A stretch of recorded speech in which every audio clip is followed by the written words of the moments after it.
don't know. It's just so confusing. Hi everyone, welcome back to my channel. It has been a minute since I've done a video. Where have I been? What have I been doing? Well, I'm here to tell you and let you know what's going on. So many of you know that I've been doing the Ketovore Carnivore diet for the last, I want to say I started back in 19. So in 19, and I'm going to just start from the beginning. Hopefully it's not too long. In 19, I started a diet per se because I was severely overweight. I am 5'3", 3.5. And at that time when I started 19, I was 181 pounds. So at that time I was looking for something for weight loss. And I had tried some diet pills, and I'll link the video here about it. Then I jumped into the keto wagon. I didn't know much about it. I just knew I had to do something. I had severe swelling. It would not go away. My shoes were fitting tight, just swelling everywhere in my face. It was terrible. And looking back, I guess I didn't realize how bad I really felt. So with that being said, I needed to lose weight fast. So of course I did fasting, which it really helped. And I'll link my videos here about, my weight loss journey.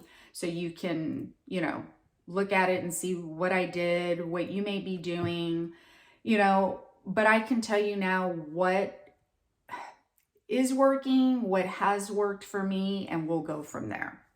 So the first thing I did, like I said, is I started the keto diet. So there are different versions of what people call ketovore, carnivore, but I will tell you what I did.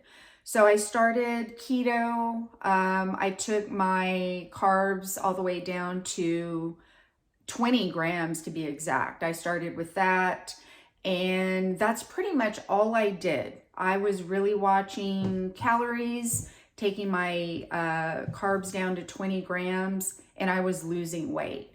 Plus, I did fasting on most days. That was really, really hard for me.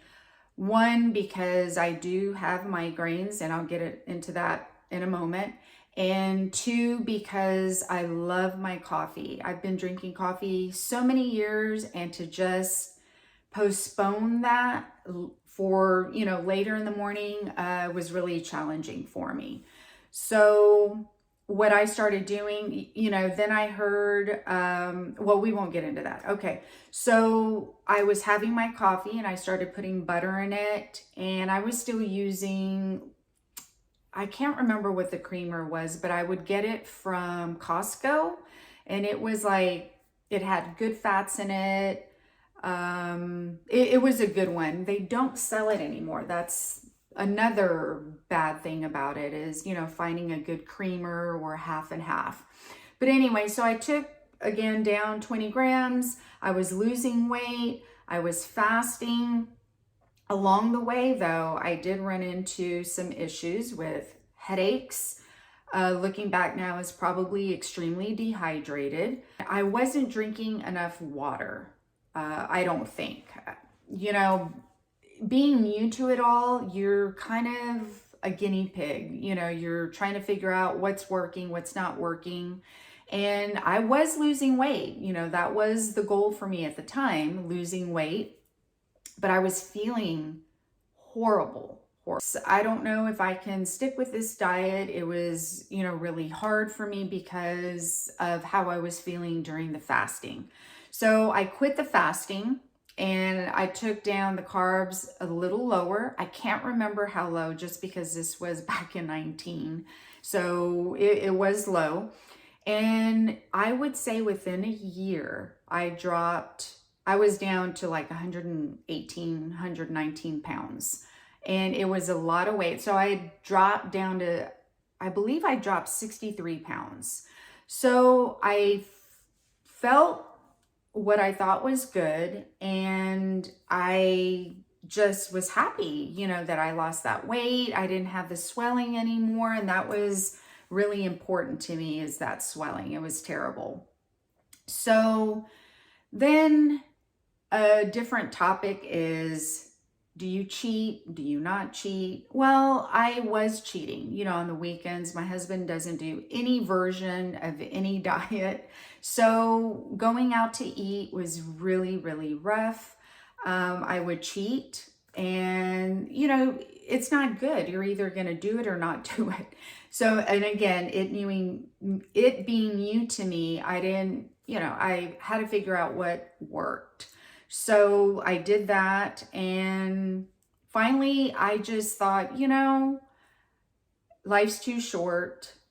You read so many different things that it's bad for you. It's bad for your kidneys. Too much protein isn't good. Just on and on and on YouTube, or just reading different things on the internet. So I got to a point where I got confused. I didn't know how much fat I should eat, how much protein I should eat, all the ratios, all the macros, count calories, don't count calories. It was overwhelming. So I thought, you know what? I'm just not going to do it. I'm just not going to do it. You don't hear all these negatives being on a regular diet, on the SAD diet. So I just said, you know what? Forget it. I'm just not going to do it. So in a year's time, I gained 10 pounds back. It wasn't the weight that bothered me. It was what I was putting in my mouth. I'm not a big drinker, but I was having a little bit of alcohol here and there. I was back to, rice and veggies and pasta. But what I was doing was portion control, measuring everything, counting calories. And, I am premenopausal, and, so I'm going through that stage of life. And of course, lots of carbs will cause issues. It just will. And also depending on what carbs you're eating. So it's when you're my age and you're premenopausal and on and on, it's so much harder, because then all these people start talking about thyroid issues. If you don't have this, you're going to have thyroid issues. I mean, just a plethora of just stuff that you just don't know what direction to go.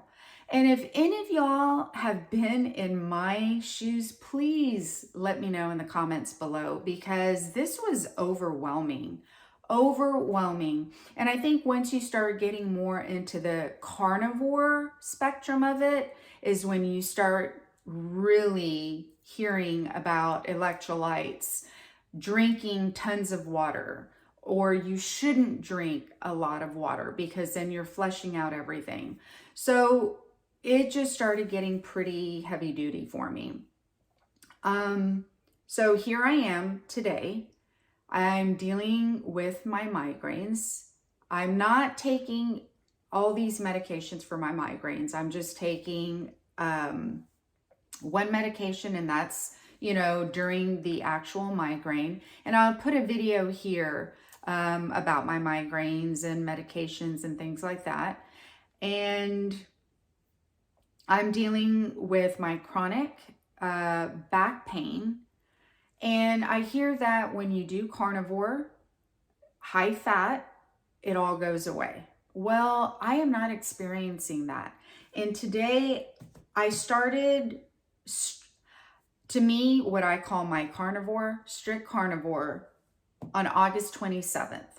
So I am 10 weeks in, and I haven't even lost that much weight. I think I've lost maybe 8 pounds, and I'm not sure if, and that's another thing. They say you can gain a lot of weight because, you weren't in good health to begin with.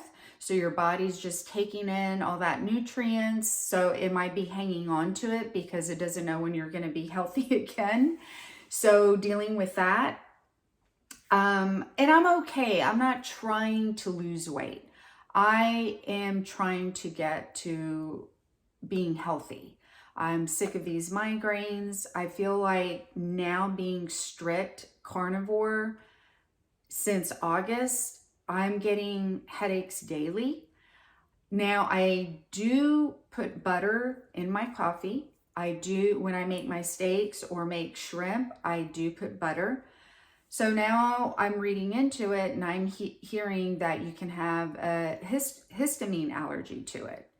So now I'm dealing with that. Okay, so if I take out the butter, because this is, you know, a high fat diet, what am I going to eat for fat?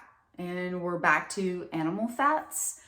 Well, there doesn't, certain fats I don't like, you know, tallow. I think that one's, I can do tallow, but I've purchased ghee with Himalayan salt. I purchased ghee just plain by itself. I'm not a fan. I don't know. There's just a taste in it. I don't know. I can't get used to it. So I'll have pork belly. I'll have bacon, but I don't know. I'm stuck. I am stuck. I haven't, you know, gone off it. I haven't had sugar. I do put stevia in my coffee, but I haven't had any carbs at all. I'm pretty much a zero carb.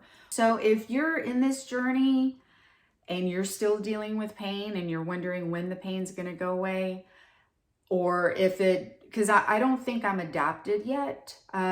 People say you can become fat adapted within weeks. Some people say, I've heard 12 weeks. If you've heard something different, let me know in the comments, because I don't know. You know, I do check my blood sugar. I do have a glucose meter. I am checking that just because they say if you have too much protein, that'll raise your blood sugar.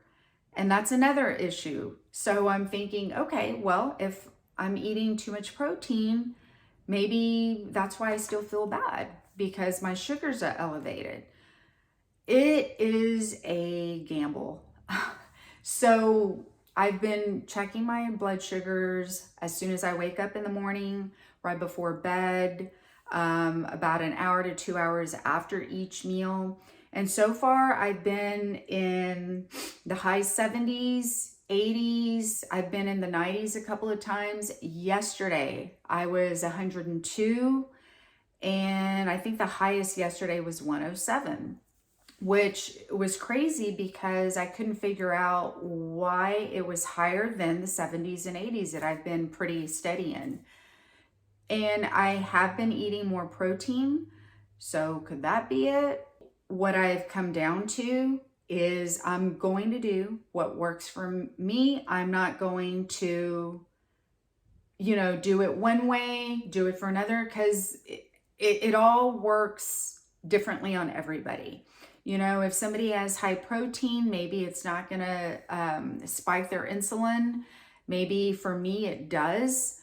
So I'm going to start doing what works for me. You know, eating 2 big meals a day, I think isn't working for me, because that's what I've been doing since I started in August. And I'm using August starting point because I've gone to pretty much zero on carbs. So that's why I'm using that starting point. Prior to August, I was doing keto, not counting calories. I'm not counting calories per se, but when you do the macro app, it'll tell you, you know, how many calories you're eating. So I am looking at that number because I'm trying to figure out what's working. I am gonna be checking my blood sugars, you know, continuous until I can see where I'm steady and below 100, and checking proteins. If I'm eating, you know, more protein one day, I'll be checking my sugars. If I'm low on protein on another day, I'm gonna see where my insulin falls. So let me know in the comments also what has worked for you, just because I feel like it's been a roller coaster ride for me. That's why I stopped. But what keeps me going is health. I want to have optimal health. I want to be healthy. And that's where I'm at. So I can tell you without a doubt, what I have noticed is energy. I have wonderful energy. It's high. It's great. I wake up full of energy all the way till about after dinner. Once I'm done with dinner, I am ready for shower and bed and just to relax. It's like I've had a boost of energy all day long and then I'm done. It's weird, but I'm done. But that is one positive and one good thing I have noticed is energy. The negative to it is ratios. Ratios, if you're trying to follow certain ratios or macros, I just feel like you probably shouldn't look at those. You should probably just eat and go by how you feel.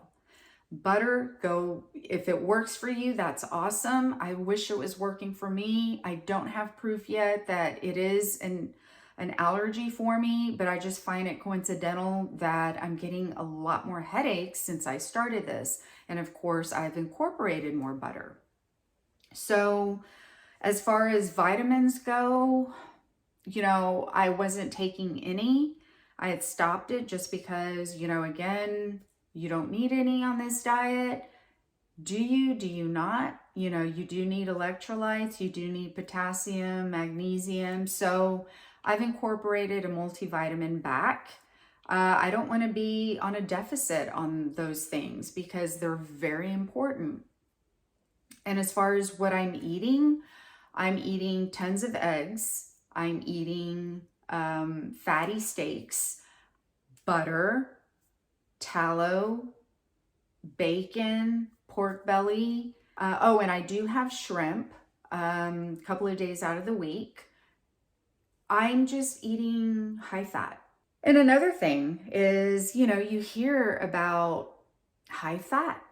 And my husband is constantly telling me, you're going to clog your arteries. You're going to clog your arteries. Oh my gosh, I can't believe and I block that out because, he doesn't know all the cholesterol thing. He's not into it. So I don't pay attention to that. But it does stay in the back of my mind as far as, what we've heard all our lives, right? So again, I just want to touch base on, the diet or way of eating that I've been doing. Keto Carnivore, what I am. I don't know. I don't really want to label exactly because it's not 100% carnivore. Carnivore is what? Water, salt, and beef, right? So I'm not doing that. I'm having my coffee. I'm having my stevia. I'm having half and half. So I don't think that's carnivore. Who knows? And, the pain that I still have that I wish would go away. Could it be the butter? I don't know. And I'm going to have to figure that out. And I will get back to you because I did have butter in my coffee today. And I had 2 tablespoons for, 2 cups of coffee. So that's the last of the butter that I'll be having. I'm going to incorporate different fats. So I'm going to make another video. If you want me to do another video on what I eat in a day, please let me know in the comments. I'd really appreciate that. And, the ratios, fat over protein. Do y'all do calculations on that? Do you all follow macros? Please let me know, especially if you're a migrainer. For those folks that are migrainers, please let me know what has worked for you on this diet, because maybe, that'll help me. So that's where I'm at 10 weeks in. Overall, I feel great. I just wake up every day hoping that I don't have a migraine. My pain, I will say my chronic pain isn't as bad as it was before to where I have to take an Aleve or an ibuprofen. I will say that. So maybe it has simmered down. Maybe I'm not fully adapted. That's why, you know, I still have the pain. Who knows? But I want to keep y'all updated on what's working and what's not. If y'all have any questions or want me to do a video on something specific, please let me know. I'm here for you guys. If y'all have any suggestions, ideas for me, let me know. All right, guys, thank you for watching. And if you haven't already, please hit that subscribe button, and I'll see you next time.